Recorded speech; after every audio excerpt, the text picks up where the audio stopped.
Here I have OnePlus Ace 3, and today I'm going to show you how to take screenshot on this device. So to do this, all you need to do is to just press combination of keys power key plus volume down, like this, and a screenshot will be taken.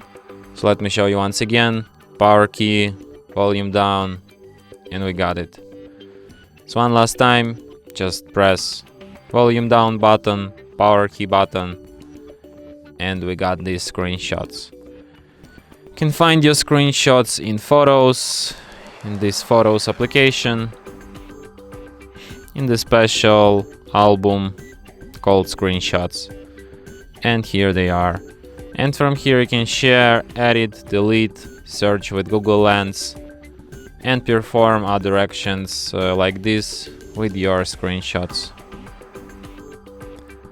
So yeah, and that's it. Thanks for watching.